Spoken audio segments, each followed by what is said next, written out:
누가복음 2장 21절에서 40절까지 눈으로 같이 보시겠습니다. 아이에게 할례를 행하기 위해 여드레가 찼을 때에 그들이 그의 이름을 예수라 하니라. 그것은 그분께서 태 속에 수태되기 전에 천사가 일러준 이름이더라. 또 모세의 율법에 따라 그녀를 정결하게 하는 날들을 채우매 그들이 아이를 데리고 예루살렘에 가니 이것은 주의 율법에 기록된 바 태를 여는 모든 남자는 주께 거룩한 자라 불리라 한 대로 아이를 주께 드리고 또 주의 율법에서 이르신 것대로 산비둘기 한 쌍이나 집비둘기 새끼 2마리로 희생물을 드리려 함이더라. 보라, 예루살렘에 시몬이라 하는 사람이 있었는데 바로 그 사람은 의롭고 독실하여 이스라엘의 위로를 기다리는 자더라. 성령님께서 그 위에 계시더라. 그가 주의 그리스도를 보기 전에는 죽음을 보지 아니하리라는 것이 성령님에 의해 그에게 계시되었더라. 그가 성령을 힘입어 성전에 들어가니 마침 아이의 양친이 율법의 관례대로 아이에게 행하려고 아이 예수님을 데려오므로 이에 그가 아이를 팔에 안고 하나님을 찬송하여 이르되 주여 이제 주의 말씀대로 주의 종이 평안히 떠나도록 허락하소서. 내 눈이 주의 구원을 보았사온데 그것은 주께서 모든 백성들의 얼굴 앞에 예비하신 것이요 이방인들을 밝히는 빛이요 주의 백성 이스라엘의 영광이니이다 하매 요셉과 아이의 어머니는 그가 아이에 관하여 말한 그 일들로 인해 놀라더라. 시므온이 그들을 축복하고 아이의 어머니 마리아에게 이르되 보라, 이 아이는 이스라엘에서 많은 사람을 넘어지게 하고 다시 일어나게 하기 위해 세워졌으며 또 비방을 받는 표적이 되기 위해 세워졌나니 참으로 칼이 내 혼도 찔러 꿰뚫으리라. 이것은 많은 사람의 마음의 생각이 드러나게 하려 함이니라 하더라. 또 아셀 지파에 속한 바누엘의 딸 안나라 하는 여대언자가 있었는데 그녀는 나이가 매우 많더라. 그녀가 처녀 생활을 벗어나 7년을 남편과 함께 살다가 과부가 된 지 84년쯤 되니라. 그녀가 성전을 떠나지 아니하고 밤낮으로 금식하고 기도하며 하나님을 섬기더라. 다 같이요. 마침 그때 그녀가 나와 마찬가지로 주께 감사를 드리고 예루살렘에서 구사고를 기다리던 모든 사람에게 이 아이에 대해 말하니라. 계속 그들이 주의 율법에 따라 모든 일을 행하고 갈릴리로 돌아가 자기들의 도시 나사렛에 이르니라. 마지막 절 다 같이요. 아이가 자라 영이 강하게 되고 지혜가 충만하며 하나님의 은혜가 그 위에 있더라. 아멘. 제가 지난주에 예수님의 탄생 이런 제목으로 말씀을 드렸어요. 오늘 여러분이 지금 읽어봤지만 이게 예수님이 다 커가지고 활동하는 내용을 담고 있는 게 아니에요. 예수님이 태어나서 100일도 안 된 시점에 일어나는 일들로 보여져요. 그래서 오늘 제가 드릴 말씀의 제목은 예수님의 유아기 이런 제목으로 여러분에게 말씀을 드립니다. 우리 교회 식구들 중에 저를 제일 잘 경험한 사람이 누굴까요? 저를 잘 알고 그래서 예를 들어서 제가 좋아하는 게 뭔지 제가 싫어하는 게 뭔지 제가 어쩔 때 기분 좋아하고 어쩔 때 삐지는지 이런 저를 제일 잘 아는 사람이 누굴까요? 네, 저희 자매입니다. 왜 제 아내가 저를 잘 알까요? 예, 늘 가까이 있기 때문입니다. 늘 가까이 있기 때문에 저에 대한 경험이 많은 거죠. 제가 오늘 이렇게 말씀을 시작하는 이유는 만일 여러분이 하나님 곧 그분과 가까이 있게 된다면 그분이 어떤 분인지 뿐만 아니라 그분이 하시는 일이 뭔지 그분이 그 놀라운 일들을 펼치실 때 그거를 남다르게 경험하게 될 수 있다는 거예요. 그러니까 저는 이왕 신앙생활 하는 우리가 되었다면 그냥 주님과 거리 두고서 한 번씩 일주일에 한 번 예배 드리러 왔다 갔다 하고 그렇게 끝나는 게 아니라 정말 주님에 대한 남다른 경험이 있는 그리스도인이 되었으면 좋겠어요. 사실 하나님은 언제나 우리에 대해서 자신을 보여주길 원하세요.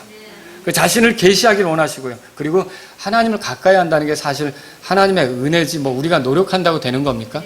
하나님의 은혜로 우리가 가까이 경험하고 하나님의 어떠함을 알게 되는 거 아닙니까? 그죠?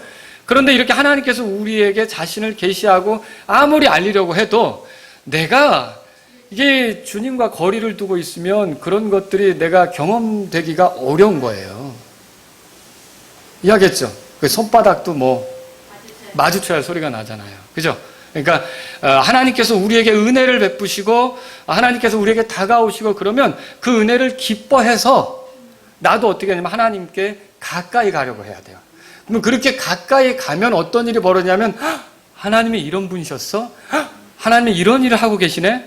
하나님이 이런 권능을 드러내시네? 라고 하나님에 대한 경험이 남다른 그런 사람이 되는 거죠. 그러니까 예수님을 믿는다고 하는데 만나면 늘 세상 얘기나 하고 뭐 세상에 드라마 보고 재밌는 거 이런 얘기 물론 할 수는 있겠지만 그런 걸로만 일색하는 게 아니라 내가 만난 하나님이 어떤 분인지 얘기해 줄 수 있어야 되는 거 아닙니까? 내가 성경에서 발견한 하나님이 실제 내 삶에서 어떻게 경험되어졌는지 말해 줄 수 있어야 되지 않습니까? 근데 그 말할 거리가 없는 거예요. 그러니까 맨날 세상 얘기나 하죠. 왜 말할 거리가 없어요? 주님에 대한 경험이 없는 거죠. 주님에 대해서 이렇게 남다른 경험이 없는 거죠. 제가 오늘 이 설교를 준비한 이유는 우리가 그리스도인으로 산다면 이왕이면 주님에 대해서 남다른 경험이 풍요롭게 있기를 원해서 이 말씀을 준비했습니다. 근데 이런 걸 위해서는 어떻게 해야 되냐면 우리가 정말 하나님을 가까이 하는 게 필요해요. 하나님은 언제든지 우리에게 가까이 오시려고 해요. 하나님의 문제가 아니에요. 예수님이 계시고 십자가가 있고 그리스도의 피가 있다는 건 하나님 편에서 언제든지 우리하고 가깝기를 원하신다는 뜻이에요. 근데 이제 문제는 항상 우리죠.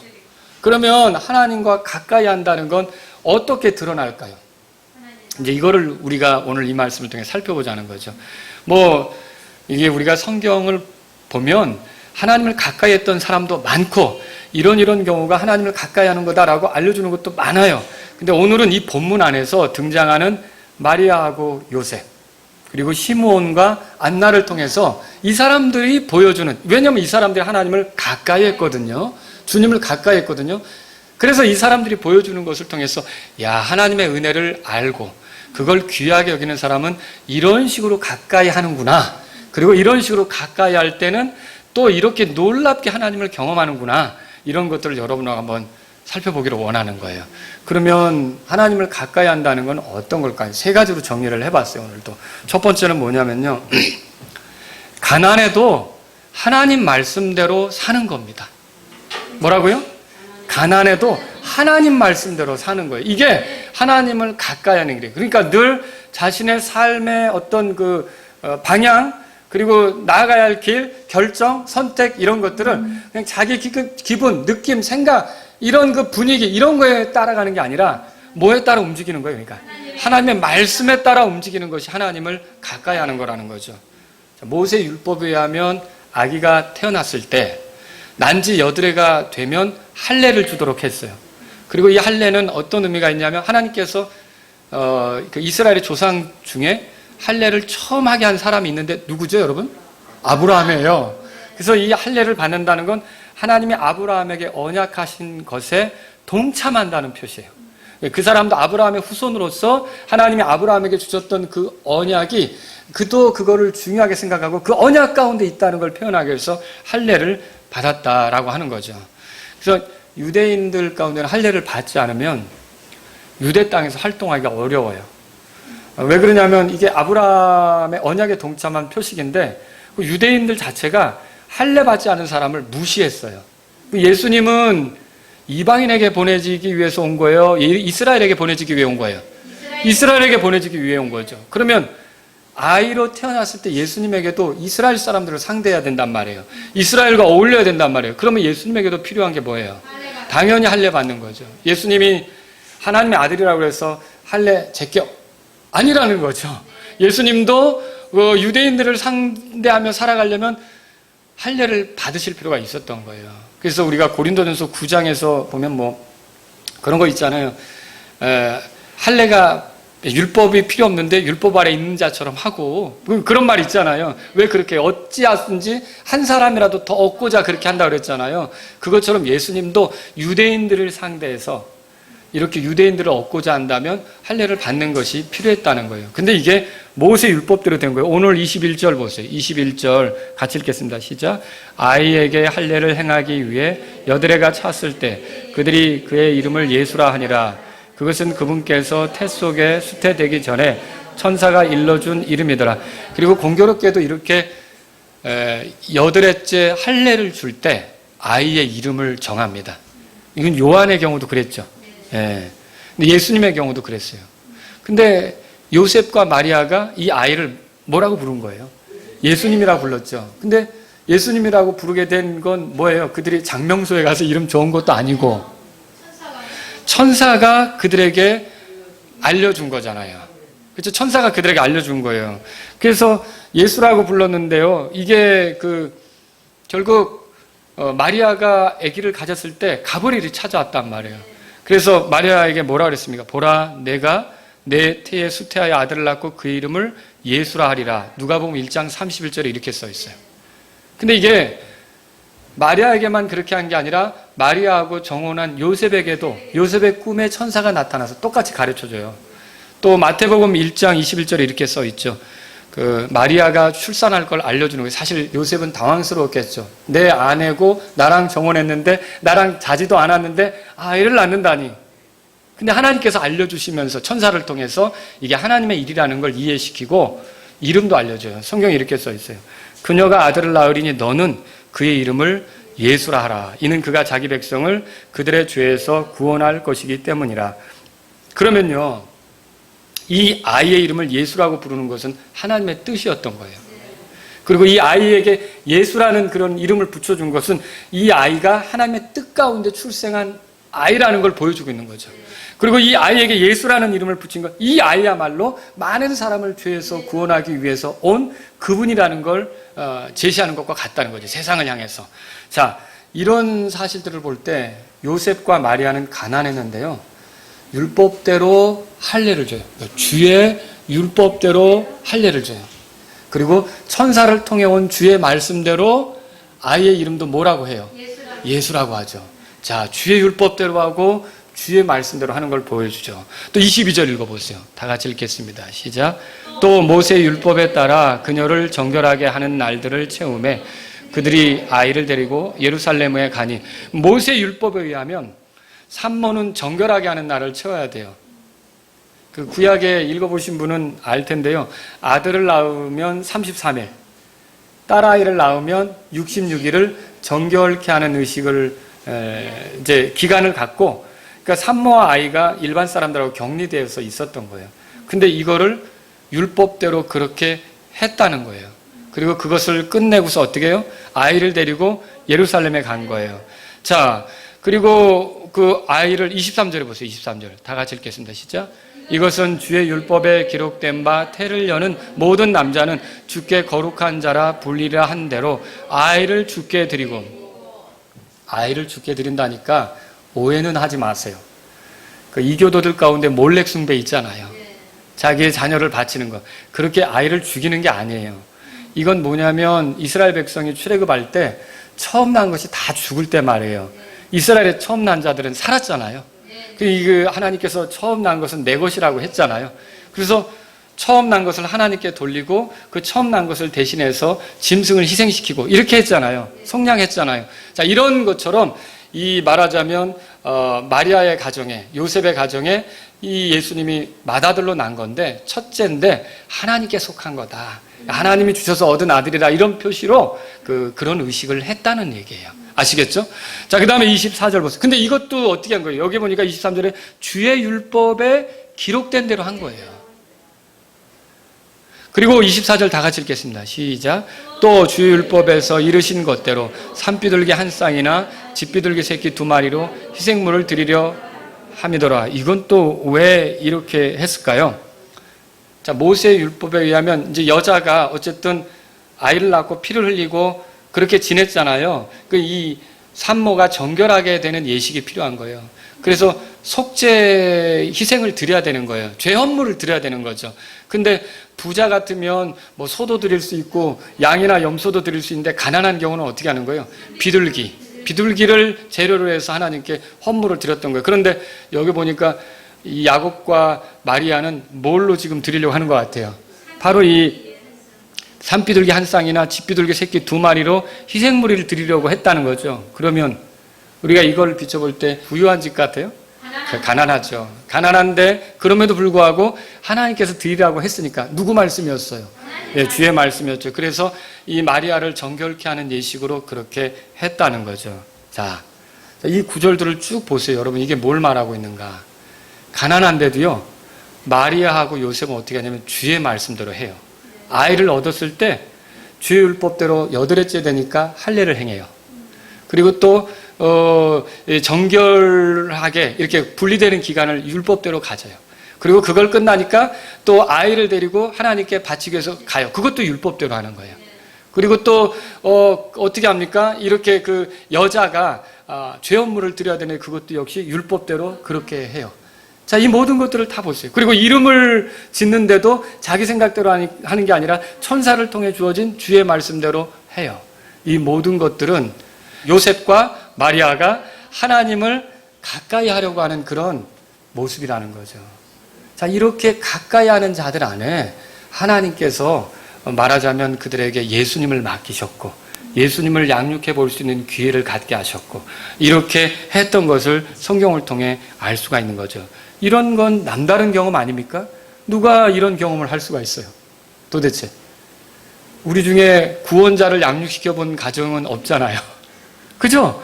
이런 특별한 경험이 그렇게 비록 가난하지만 하나님의 말씀대로 살아가려고 했던 이 부부에게 이렇게 이것이 나타났다는 거예요. 그래서 하나님을 가까이 한다는 게 뭐예요? 다른 게 아니라 가난해도 하나님 말씀대로 살려고 하는 게 하나님을 가까이 하려고 하는 모습이다. 이거를 발견할 수 있는 거죠. 아시겠죠? 두 번째로 드리는 말씀이죠. 두 번째는 뭐냐면 세상이 어두울 때 세상이 어두워도 주님을 기다리는 것입니다. 자, 예수님이 태어난 시기는 유대인들에게 썩 좋은 시기는 아닙니다. 일단 유대인들은 나라가 없어요. 왕국을 잃어버린 거죠. 유대인들은 로마 제국의 지배를 받고 있어요. 그래서 세금을 내는데 로마 제국에 바치는 거예요. 그리고 유대인들의 왕이 있기는 한데 유대인이 아니에요. 헤롯이죠. 헤롯은 에돔 사람이잖아요. 에서의 후손이에요. 그 사람이 좀 이렇게 물질적으로 잘 해가지고 말하자면 왕권을 갖고 유대를 통치하는 거예요. 그러니까 이게 유대인들에게는 얼마나 불편한 시기입니까? 그렇고 더군다나 뭐가 문제냐면 유대는 종교 지도자들이 있단 말이에요. 그럼 이 종교 지도자들이 정말 성실하게 백성들을 영적으로 인도하느냐? 그게 아니에요. 예수님이 오셔서 상을 들러 엎을 때 보시면 알겠지만 이 종교 지도자들이 희생양을 가지고 장사하고 매점매석하고 이렇게 하면서 온통 제사 제도를 더럽히면서 잘못되게 가고 있는 그런 어두운 시기였단 말이죠. 그런데 이런 어두운 시기에도요, 여기 보세요. 우리 25절 다 같이 읽겠습니다. 시작. 보라, 예루살렘에 시몬이라 하는 사람이 있었는데 바로 그 사람은 의롭고 독실하여 이스라엘의 위로를 기다리는 자더라. 성령님께서 그 위에 계시더라. 이스라엘의 위로를 기다리는 사람들이 있었던 거예요. 또 여기 그 밑에 38절을 보면 마침 그때 그녀가 나와 마찬가지로 주께 감사를 드리고 예루살렘에서 뭘 기다렸대요? 구속을 기다리던 모든 사람에게 이 아이에 대해 말을. 그러니까 이스라엘의 위로를 기다리고 구속을 기다리는 사람들이 있었다는 거죠. 한번 이사야에서 찾아보실래요, 여러분? 한번 보겠습니다. 이사야 40장. 오늘 아침에 이사야에서 많이 봤죠? 40장. 핸델의 메시아 들어보셨어요? 이게 오라토리오, 핸델의 메시아가 이렇게 갈 때 제일 처음에 나오는 게 위로하여라 그거예요. 위로하여라. 이사야서 40장 1절이죠. 자, 다 같이 한번 읽겠습니다. 시작. 너희 하나님이 말하노라. 너희는 위로하라. 너희는 내 백성을 위로하라. 2절도요. 너희는 위로하면서 예루살렘에게 말하며 그녀에게 외치되 예루살렘의 싸움은 끝났고 그녀의 불법은 용서되었나니 그녀가 자기의 모든 죄로 인하여 주의 손에서 2배를 받았느니라 할지니라. 위로하라. 위로하라. 이게 메시지예요.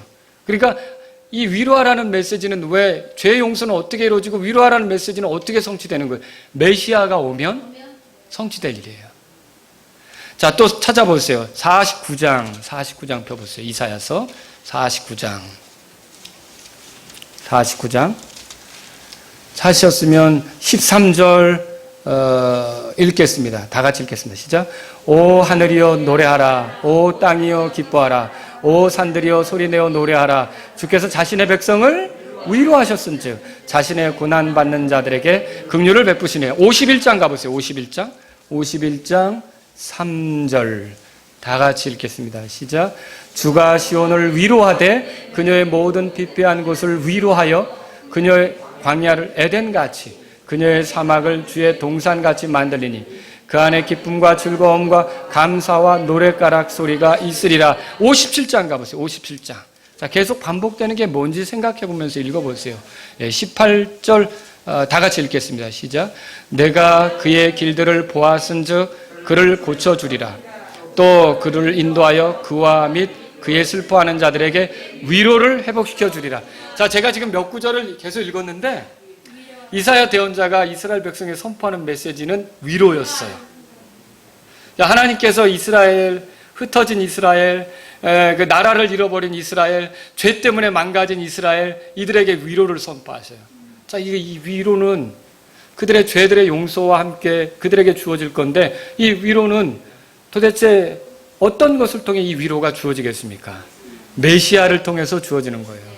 그러면 이 말은 무슨 뜻이냐면, 그렇게 시절이 어려운데도 이 하나님의 위로의 메시지, 이스라엘의 위로에 관한 것을 생각하고 메시아가 오기를 기다렸던 사람들이 있었다는 거죠. 이스라엘의 구속을 위해 하나님께서 구원자를 보내실 것을 기다렸던 사람들이 있었다는 것이죠. 여러분, 주님을 가까이 하는 사람들은 이렇게 주의 말씀에 소망을 두고 주님에 대해서 기다립니다. 누가복음 2장으로 돌아가 보세요. 그런데 그 중에 누가 있었냐면 시므온이 있었던 거예요. 시므온은 어떤 사람입니까? 여러분, 그 독실하게 사는 사람인 것을 25절에서 확인했어요. 세상이 어두워도 어렵고 독실하게 사는 사람이에요. 사가랴와 엘리사벳에 대해서 우리가 얼마 전에 봤는데 누가복음 1장 6절에 보니까 사가랴하고 엘리사벳은 주의 모든 명령과 규례 안에서 흠없이 걷고 하나님 앞에서 의로웠던 것을 확인했어요. 그런 것처럼 이 시므온도 그 사가랴나 엘리사벳처럼 주 앞에 이렇게 독실하게 주님이 보낼 위로, 메시아를 기다리면서 살았던 사람이라는 걸 알 수 있는 거죠. 또 이 사람은, 시므온은 성령님을 의지해서 살았어요. 그 25절 끝에 보세요. 성령께서 그 위에 계시더라. 찾으셨죠? 또 26절은 이렇게 되어 있어요. 읽어보겠습니다. 시작. 그가 주의 그리스도를 보기 전에는 죽음을 보지 아니하라는 것이 성령님에 의해 그에게 계시되었더라. 자, 성령님께서 그 위에 계셨다고 얘기하고요. 26절에는 성령님에 의해 계시를 받은 거예요. 그죠? 무슨 계시였어요? 그리스도를 보기 전에는 죽음을 보지 않는다. 그러니까 누구를 기다리고 있는 거예요, 지금? 그리스도를 기다리고 있는 거죠. 그리스도가 언제 오실까? 그걸 기다리고 있는 거예요. 더군다나 27절 다 같이 읽겠습니다. 시작. 그가 성령을 힘입어 성전에 들어가니 마침 아이의 양친이 율법의 관례대로 아이에게 행하려고 아이 예수님을 데려오므로. 자, 성령님을 힘입어 성전에 들어갔대요. 성령님의 인도하심을 받아 성전에 들어갔어요. 섬기기 위해서. 근데 거기서 이제 여기도 보니까 이게 아까 이어지는 말씀이지만 아이의 양친이 그랬어요. 양친이 누구 얘기하는 거예요? 마리아하고 요셉을 얘기하잖아요. 이 양친이 율법의 관례대로, 여전히 이 구절에서도 뭘 보냐면 하나님의 말씀대로 아이를 성전에 데리고 들어온 걸 보죠. 근데 이때 이 아이가 자기가 기다렸던 그리스도, 자기가 기다려왔던 그 그리스도라는 거를 시므온이 알아보게 된 거예요. 이걸 어떻게 알아봤겠어요? 성령님이 인도하셨기 때문에, 성령님에 의해서 그걸 알아보게 된 거예요. 그래서 여기 보면 그가 성령을 힘입어 성전에 들어가니 마침 아이의 양친이 율법의 관례대로 아이에게 행하려고 아이 예수님을 데려오므로 이에 그가 아이를 팔에 안고 하나님을 찬송하여 이르되. 그러니까 이 아이가 그리스도라는 걸 안 거죠. 자, 이거는 굉장히 남다른 경험입니다. 그 당시 바리새인 서기관 많았지만 그리스도를 이렇게 안아보지 않았어요. 저도 세연이는 안아봤지만 그리스도를 안아보지는 못했어요. 여러분 가운데 그리스도를 안아보신 분이 있어요? 네?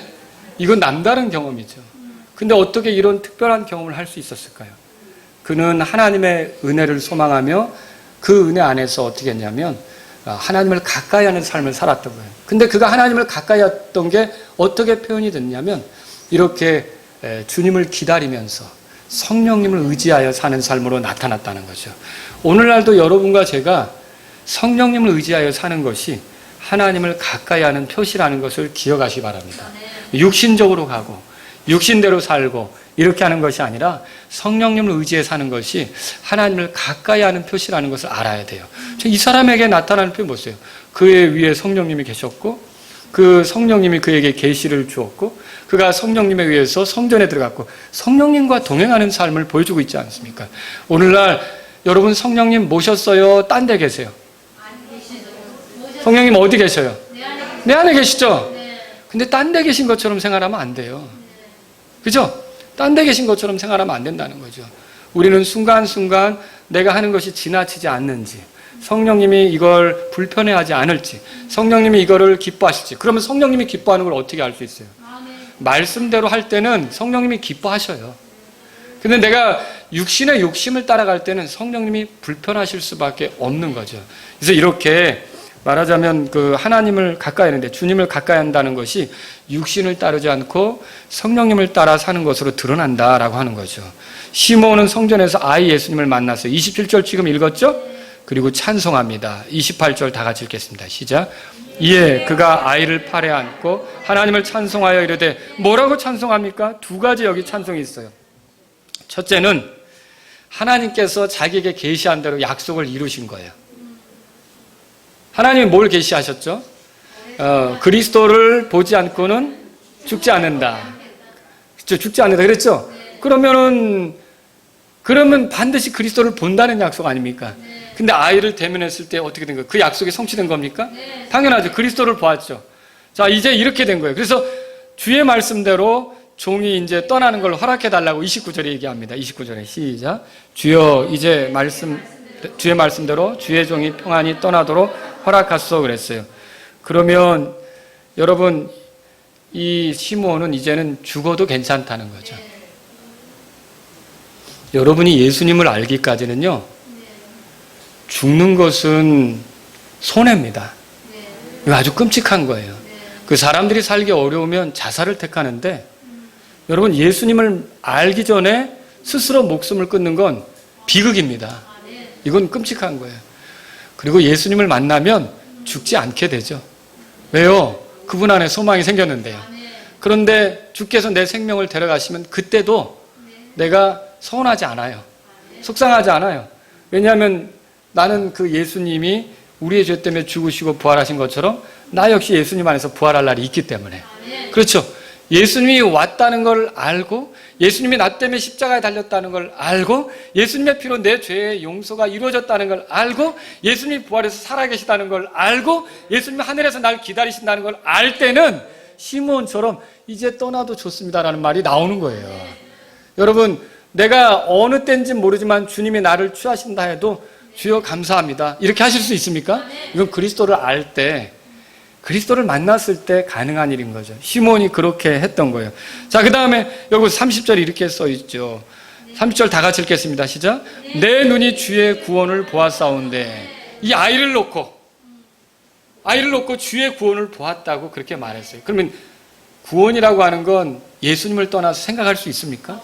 이 아이면 충분한 거죠. 그러니까 시므온은 이 아이를 놓고 내가 주의 구원을 보았다 이거예요. 그럼 뭐예요? 자기 구원 문제는 이미 이 아이 안에서 다 이루어졌다, 해결된다. 얼마나 가슴이 벅찼겠어요. 여러분 예수님 만났을 때 가슴이 벅차지죠. 기뻐지는 거예요. 예수님이 내 구원 문제를 완전히 해결하니까. 그렇게 되는 거란 말이죠. 그 다음 구절 보세요. 31절 시작. 그것은 주께서 모든 백성들의 얼굴 앞에 예비하신 것이 그랬어요. 여러분 이 구원은 모든 백성들에게 필요한 거 아닙니까? 죄인 아닌 사람이 어디 있어요? 모두가 죄 때문에 죽어 멸망할 수밖에 없잖아요. 근데 이 아이의 등장은 뭐예요? 바로 이 죽어질 수밖에 없는, 멸망할 수밖에 없는 모든 사람에게 소망이 되기 위해서 이 아이가 온 거예요. 그래서 모든 이들을 위해 예비된 구원을 보니까 이 시므온이 노래하지 않을 수가 없었던 거죠. 야, 모두에게 소망이 되도록 이런 일이 생겼구나. 정말 하나님을 찬송하지 않을 수가 없었던 거란 말입니다. 자, 31절 우리 읽었죠?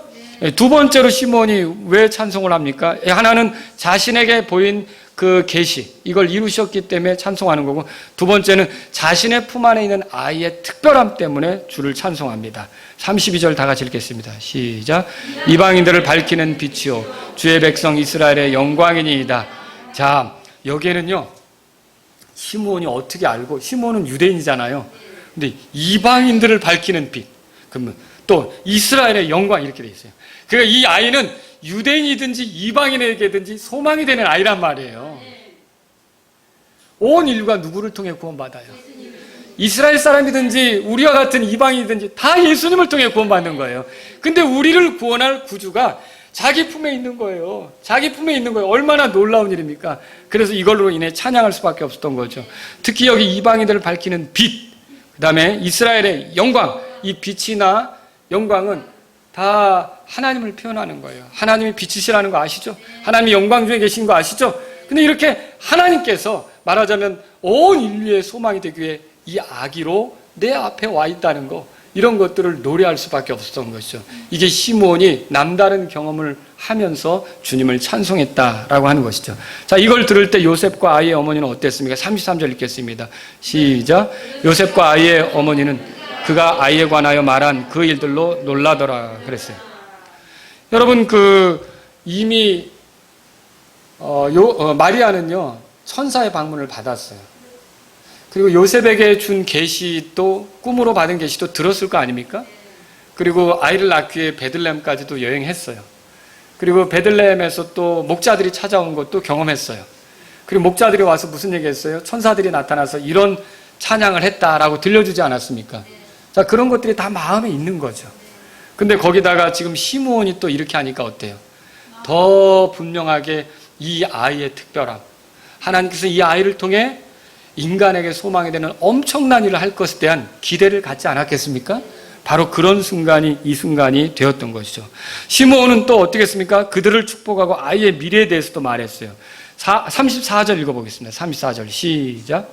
시므온이 그들을 축복하고 아이의 어머니 마리아에게 이르되 보라, 이 아이는 이스라엘에게서 많은 사람을 넘어지게 하고 다시 일어나게 하기 위해 세워졌으며 또 비방을 받는 표적이 되기 위해 세워졌나니. 35절도요. 참으로 칼이 내 혼도 찔러 꿰뚫으리라. 이것은 많은 사람의 마음의 생각이 드러나게 하려 함이니라 하더라. 이 아이가 어떤 일을 할지를 여기 소개하고 있어요. 많은 사람을 넘어지게 한다고 그렇게 말하고 있어요. 그리고 넘어진 사람을 다시 일으키기도 한다. 이렇게. 이 아이를 놓고 사람이 둘 중에 하나로 갈라지는 거예요. 넘어지든지, 넘어졌지만 또 일어나든지 둘 중에 하나예요. 이 아이를 단지 나사렛 청년으로 아는 사람은 계속 넘어질 거예요. 유대인들 가운데 넘어진 사람 많습니다. 바리새인들, 서기관들 중에 넘어진 사람 많습니다. 그런데 그 넘어지는 자들 중에도 일어나는 사람이 있어요. 다시. 바울과 같은 사람은 다시 일어났지 않았습니까? 자, 이 예수님을 구원자와 주님, 세상의 소망이 되도록 하나님께서 보내신 분으로 믿는 사람, 그리고 이분이 흘리신 피로 자기가 죄에서 건진받는다고 믿는 사람은 이 아이를 통해 세워지는 거예요. 여러분, 이 아이가 그런 엄청난 일을 한다고 시므온이 미리 말했던 거죠. 이런 것들을 얘기했던 거예요.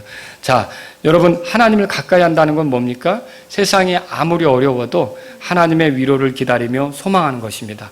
성령님과 더불어 살면서 하나님의 약속이 성취되기를 기다리는 것입니다.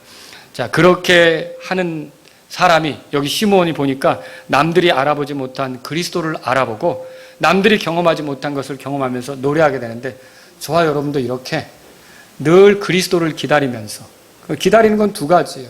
그분이 우리 삶에 개입해 주시기를 기다리든지, 아니면 우리가 공중으로 오셔서 우리를 취해 주시기를 기다리든지, 끊임없이 그분을 기다리면서 우리가 성령님을 따라 살 때는 남들이 경험하지 못한, 알아보지 못한 그리스도를 알아보게 된다는 걸 믿으시기 바랍니다. 이런 경험이 우리에게 있어야 된다는 거죠. 세 번째로 뭡니까? 세상적으로 낙이 없어도 하나님을 섬기는 것이 하나님을 가까이 하는 거예요. 자, 안나라고 여기 한 사람이 나옵니다. 36절 읽어볼까요? 시작. 또 아셀 지파에 속한 바누엘의 딸 안나라 하는 여대언자가 있었는데 그녀는 나이가 매우 많더라. 그녀가 처녀 생활을 벗어나 7년을 남편과 함께 살다가, 여대언자라고 그랬어요, 여러분. 여대언자 그랬는데 지난 400여 년 동안 하나님께서 이스라엘에게 침묵하셨다고 그랬죠? 근데 서서히 이제 하나님께서 어떤 사람들에게 계시를 주기 시작하는 거예요. 마리아에게도, 요셉에게도, 사가랴에게도, 이렇게. 또 지금 안나와 같은 여자에게도 계시를 주기 시작하는 거죠. 서서히. 왜냐하면 그리스도께서 오실 때가 되었으니까 이렇게 계시를 주는 거죠. 여기 안나라는 말은 히브리어로는요, 한나라고 들어보셨죠? 네. 같은 이름이에요. 네, 한나. 그게 이제 히브리식으로 한나라고 하는데, 근데 긍휼, 은혜를 뜻합니다. 근데 안나는요, 처녀 생활을 끝내고 결혼을 했는데 결혼 생활은 7년을 했어요.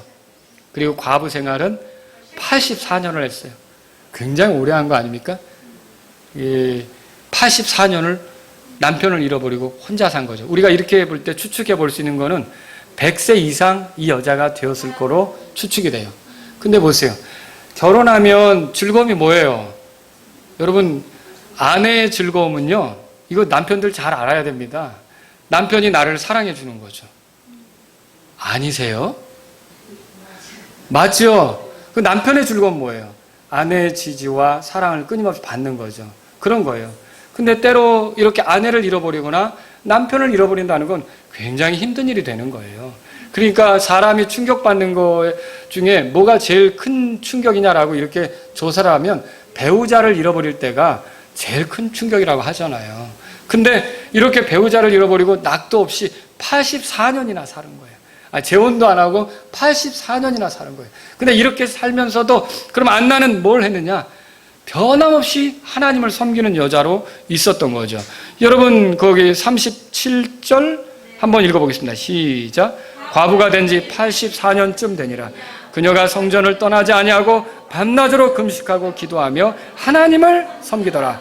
자, 아까 시므온도 성령님에 이끌려서 하나님을 섬기러 성전에 들어갔던 거예요. 근데 이 안나도 자기의 삶이 세상적으로 사람들이 볼 때 도대체 무슨 재미가 있을까 저 여자는. 근데도요, 하나님을 섬기는 즐거움이 이 여자에게 있는 거예요. 이 하나님을 섬기는 즐거움으로 사는 것이 하나님을 가까이 하는 거라는 거죠. 내 남편이 나와 같이 할 수 없는 상황이 됐지만 그래도 하나님을 섬기며 사는 것이 하나님을 가까이 하는 표시라는 거죠. 이런 사람들에게 남다른 경험이 생겼어요. 왜냐하면 그 아이를 알아보게 된 거예요. 이 아이를 어떻게 알아보게 됐어요? 자, 38절 다 같이 읽겠습니다. 시작. 마침 그때 그녀가 나와 마찬가지로 주께 감사를 드리고 예루살렘에서 구속을 기다리던 모든 사람에게 이 아이에 대해 말하니라. 자, 마찬가지로 그랬어요. 시므온이 그랬던 것처럼 이 안나도 메시아를 기다렸던 걸로 보여져요. 이스라엘의 구속을 위해 구속자를 보내줄 것을 기다렸던 걸로 보여져요. 근데 그게 왔거든요. 그리고 그걸 자기 눈에 보게 됐거든요. 그리고 자기가 그걸 목격하게 되니까 하나님께 감사를 드렸다고 써 있어요. 그리고 이 아이에 대해서 어떻게 했어요? 말했다라고 성경에 써 있는 거죠. 이 안나가 그렇게 했던 거예요. 안나가 뭐라고 말했을까요, 여러분? 뭐 여러 가지로 생각해 볼 수 있겠지만 이 아이, 우리가 기다리던 아이가 여기 있다. 우리가 기다리던 아이를 주께서 보내셨다. 얼마나 그렇게 얘기했을까요? 물론 어떤 사람은 나이가 많이 들어서 이상한 소리 하는 것 같아. 이럴 수도 있고요. 네? 어떤 사람은 또 평상시에 기도하고 금식하던 걸 생각하면서 진지하게 생각했을 수도 있겠죠. 안나는 어때요? 이렇게 그 아이에 대해서 사람들에게 말해주는 그런 그 일을 했었단 말이죠. 여러분, 하나님을 가까이 한다는 게 뭡니까? 세상에 낙이 없어도 하나님을 섬기는 것이 하나님을 가까이 하는 거예요. 여러분, 내가 때때로 사람들이 무슨 재미로 살아? 이렇게 얘기해도 나에게는 하나님을 섬기는 재미가 있어. 나에게는 하나님을 섬기는 즐거움이 있어. 나는 주님을 기다리는 소망이 있어. 여러분, 이게 하나님을 가까이 하는 삶이라는 것을 기억하시기 바랍니다. 이게 하나님을 가까이 하는 삶입니다. 외롭고 고독하고 고통스럽더라도 주께서 건져주시는 그 구속, 주님이 오셔서 회복시키는 그 구속, 이런 것들을 기다리며 사는 것이 하나님을 가까이 하는 것임을 기억하시기 바랍니다.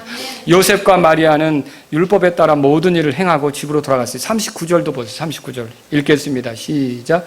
그들이 주의 율법에 따라 모든 일을 행하고 갈릴리로 돌아가 자기들의 도시 나사렛에 이르니라. 그리고 이들의 품에서 아이가 어떻게 자라요? 40절 다 같이요. 아이가 자라며 영이 강하게 되고 지혜가 충만하며 하나님의 은혜가 그 위에 있더라. 자, 하나님은 예수님을 통해 우리와 늘 가깝기를 원하십니다.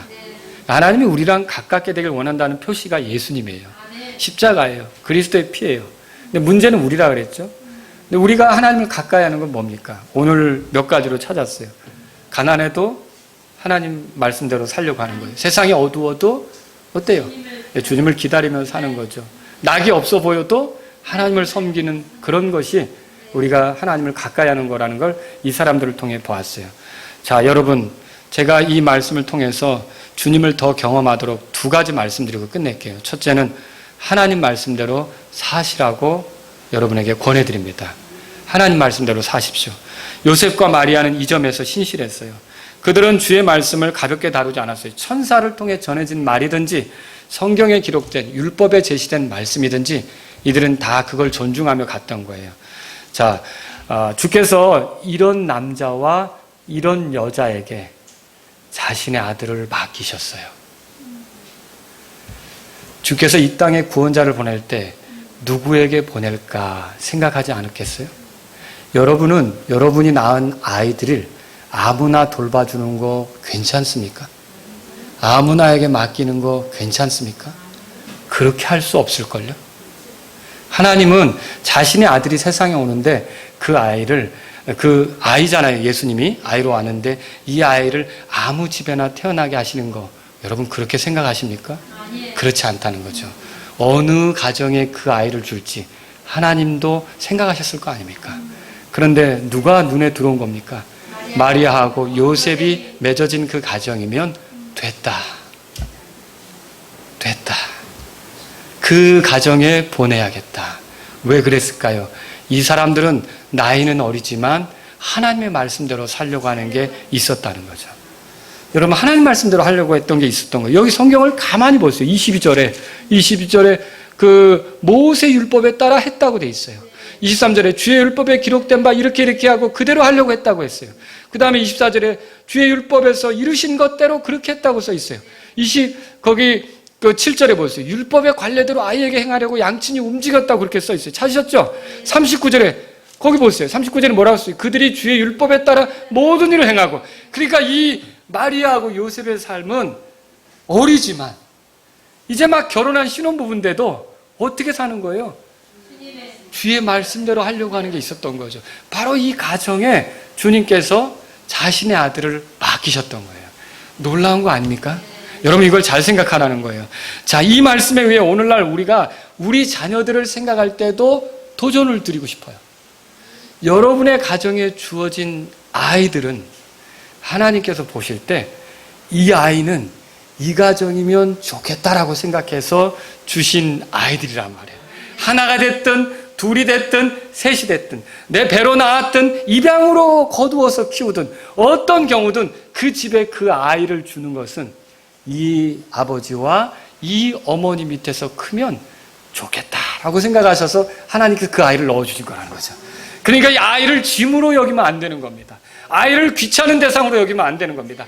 하나님께서 우리를 아셔서 우리 품에 이 아이가 자라도록 하기 위해서 이 아이를 우리에게 선물로 주셨구나라고 부모는 생각해야 되는 거고, 또 자녀들은 우리 아버지와 우리 어머니를 만나서 내가 이 속에서 양육되라고 기회를 갖게 하셨구나라고 부모를 존중하면서 그 속에서 크는 게 행복이란 말이죠. 그러니까 우리는요, 우리의 자녀들을 절대 가볍게 생각하지 마시고, 하나님께서 나와 내 아내를 아셔서 이 아이들이 우리 집에서 컸으면 좋겠어 맡기셨구나라고 생각하고 아이들을 소중히 여기시기 바랍니다. 아이들을 키우시기 바랍니다. 그러면 어떻게 키워야 될까요? 다른 말 하고 싶지 않습니다.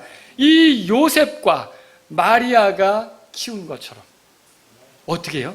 하나님 말씀대로. 그런데 얘는 아직 어리니까 초등학교 들어갈 때부터 하나님 말씀대로 하자, 이겁니까? 태어난 지 8회째 되는 날부터 하나님 말씀대로 한 거예요. 예수님이 의지가 아직 발동이 안 된 그 순간, 그래서 예수님 스스로 뭔가를 할 수 없는 그런 형편이었잖아요. 그런데 마리아하고 요셉을 통해 할례를 받으며 예수님도 율법에 순종하는 모습을 드러내게 됐잖아요. 이런 것도 했단 말이에요. 그래서 저와 여러분들이 아이를 키울 때 나이가 들어서부터 얘는 좀 중학교쯤 되면서부터 내가 성경을 가르쳐야겠다, 천만에요.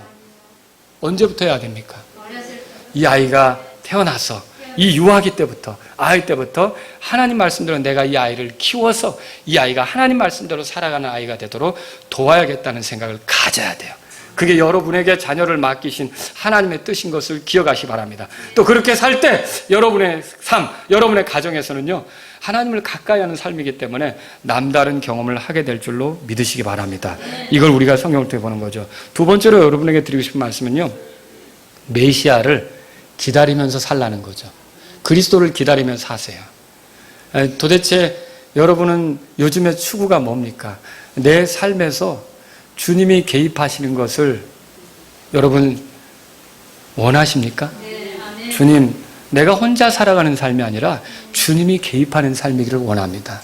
주님이 함께하는 것이 나에게 힘입니다. 주님이 함께할 때 내가 두려워하지 않습니다. 주님, 저는 늘 주님을 기다립니다. 내가 이걸 펴놨습니다. 주님, 저기 계시지 마시고 이 일에 와서 이것 좀 가르쳐 주세요. 주님, 내가 이 일을 하려고 합니다. 주님, 내가 이 일을 잘할 수 있도록 주님이 저에게 오셔서 힘이 되시고 지혜가 되시고. 주님을 기다리십니까? 주님을 기다리는 삶이 필요하다는 거예요. 뿐만 아니라 시므온과 안나가 메시아 오기를 기다렸던 것처럼 여러분도 이 세상을 살면서 그리스도가 다시 오시는 것을 또한 기다리셔야 된다는 거죠. 이게 우리의 삶이어야 된다는 거예요. 최근에 받은 카톡의 내용 중에 이런 것이 있어요. 누군가 저에게 보내셨는데 그 미국의 유니버시티 오브 시카고 디비니티 스쿨이라고 하는 학교하고 어떤 다른 기관이 지난 그 4월 30일부터 5월 4일까지 미국 사람을 대상으로 해서 설문조사를 했어요. 그리고 그 결과를 발표했는데 거기에 미국인의 그가 62%면 3분의 2잖아요. 3분의 2가 이런 대답을 했어요. 코로나 바이러스에 대해서 물었어요. 근데 이 코로나 바이러스는 하나님께서 그들의 삶의 방식을 바꾸라고 주신 것으로 믿는다. 이렇게 대답을 했어요. 그러니까 이 코로나 바이러스라고 하는 것이 사실은 불편한 거죠. 교회로도 잘 모이기 어렵고요.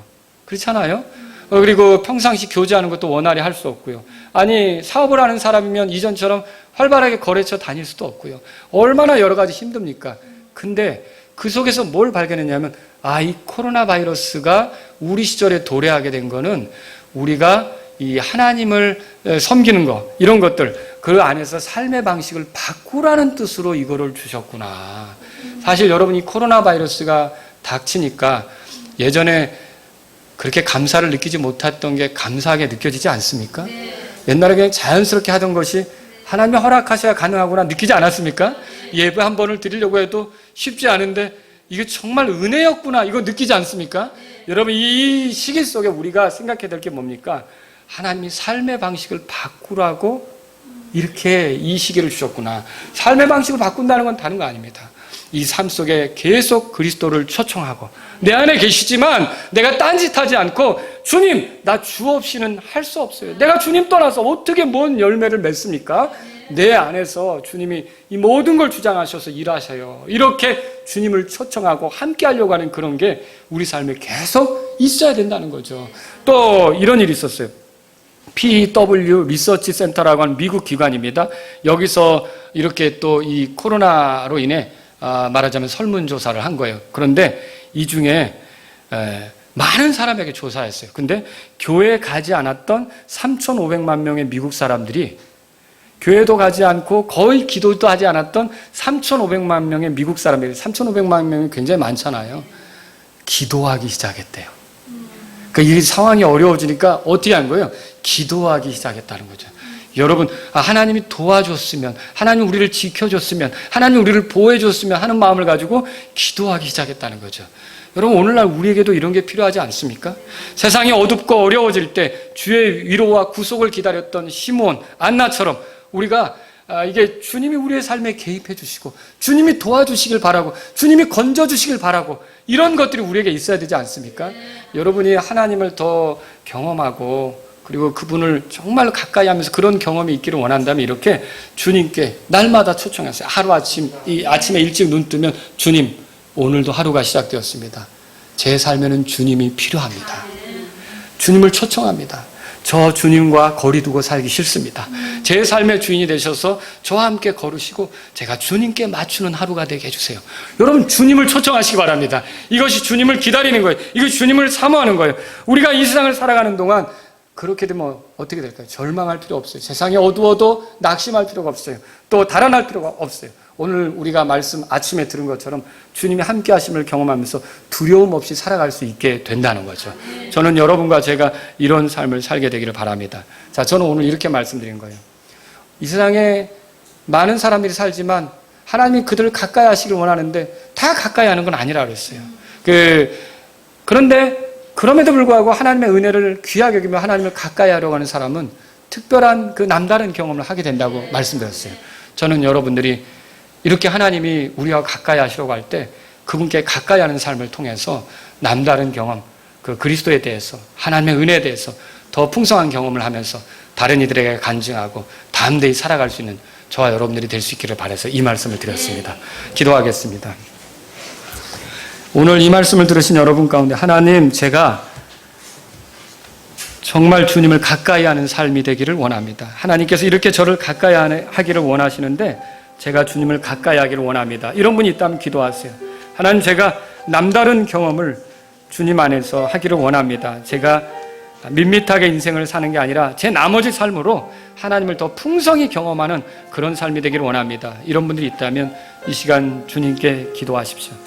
하나님, 이 코로나의 위기는 제가 주님과 거리를 두고 주님으로부터 멀어지는 게 아니라 제 삶이 주님과 더 새롭게 되는 계기가 되게 해주세요.